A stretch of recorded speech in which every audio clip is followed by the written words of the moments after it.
ഷുർബുൽ ഖംറി വസ്തിഹ്ലാൽ, ലഹരി പദാർത്ഥങ്ങൾ വ്യാപകമാകുന്നത്. വസ്തിഹ്ലാലുഹു, അതിന് ഹലാലാണ്, അത് ചെയ്യുന്നതിൽ എന്താ കുഴപ്പമെന്ന് പറയുന്ന ആളുകൾ ലോകത്ത് പ്രത്യക്ഷപ്പെടും. അല്ലാഹു സുബ്ഹാനഹു വ തആല ഹറാമാക്കിയ മദ്യവും ലഹരിയും വ്യാപകമായി ഉപയോഗിക്കുന്ന കാലം വരും. അടുത്ത് അങ്ങനെ ഒരു സംഭവങ്ങളൊക്കെ നടന്നുപോയി. പ്രത്യക്ഷത്തിൽ നമുക്കത് കുറെയൊക്കെ നിന്നു എന്ന് പറയുമെങ്കിലും ഉള്ളിനുള്ളിൽ ഇപ്പോഴും നടന്നുകൊണ്ടിരിക്കുന്നുണ്ടാകും.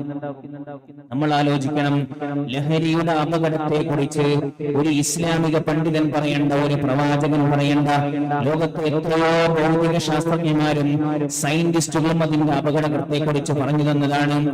AD 1800 ഒരു യുദ്ധം നടന്നിട്ടുണ്ട്, കറുപ്പ് യുദ്ധം എന്നാണ് അതിന് പേര് പറയാം. ഒപ്പിയം വാർ, നമ്മളെ ഹിസ്റ്ററി ഒക്കെ പഠിക്കുന്ന കുട്ടികൾക്ക് പരിചയമുള്ള ഒരു യുദ്ധമാണ്.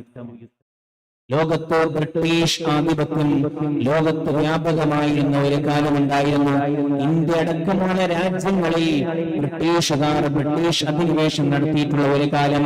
1800 കാലഘട്ടത്തിലാണ് ബ്രിട്ടീഷുകാർ ചൈന ലക്ഷ്യമാക്കി പോകുന്നത്. ചൈനയിലെ യുവാക്കളെ പ്രലോഭിപ്പിക്കുന്നതിനും അവരെ സാമ്പത്തികമായി തകർക്കുന്നതിനും അവരെ ശാരീരികമായി അവശതയിലാക്കുന്നതിനും ബ്രിട്ടീഷുകാർ ചൈനയിൽ ഉപയോഗിച്ച തന്ത്രമാണ് കറുപ്പ് എന്ന് പറയുന്നത്.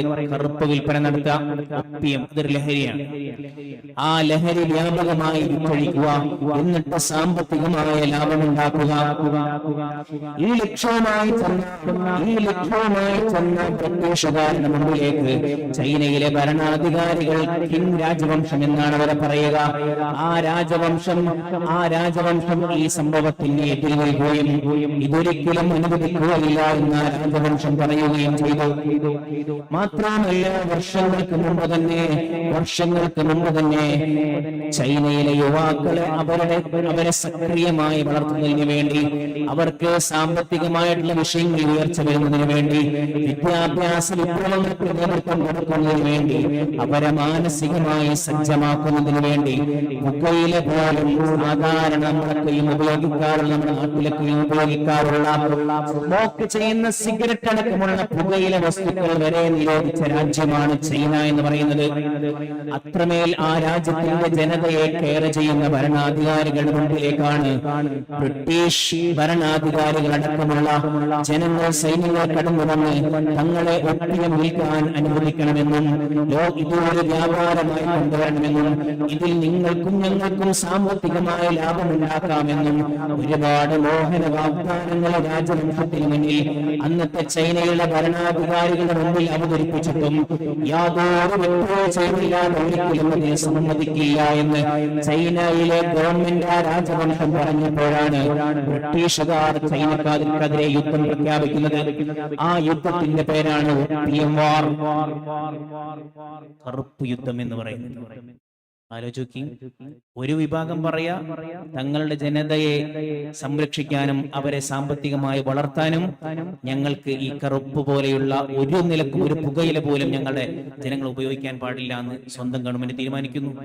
മറ്റൊരു ജനത കയറി വന്നിട്ട് പറയാണ്, നമുക്ക് സാമ്പത്തികമായി കുറെ ലാഭം ഉണ്ടാക്കാം, നമുക്ക് രണ്ടു കൂട്ടർക്ക് ലാഭം ഉണ്ടാക്കാം, ഇത് നല്ലൊരു ബിസിനസ് ആണ്, അതുകൊണ്ട് നമുക്കിത് ചെയ്യണം എന്ന് പറയുന്നു. ഒരു കൂട്ടർ സമ്മതിക്കാത്തത് കൊണ്ട് അതൊരു യുദ്ധത്തിലേക്ക് നയിക്കുന്നു. നമ്മൾ ആലോചിച്ച് നോക്കി, ഇന്ന് ലഹരി പദാർത്ഥങ്ങൾ തന്റെ രാജ്യത്ത് വിറ്റഴിക്കണമെന്ന് പറയുന്ന ഗവൺമെന്റ് വാദിക്കുന്ന അതേ വാദം, അന്ന് ബ്രിട്ടീഷുകാർ വാദിച്ച അതേ വാദമാണ്. സാമ്പത്തികമായി കുറെ മെച്ചുണ്ടാക്കാം, മദ്യം വിറ്റു കഴിഞ്ഞാൽ സാമ്പത്തികമായി ഖജനാവിൽ, സർക്കാരിന്റെ ഖജനാവിൽ ഒരുപാട് ലാഭം ഉണ്ടാക്കുക എന്ന് വാദിക്കുന്ന, ന്യായം പറയുന്ന ആളുകൾ ഇന്നുമില്ലേ?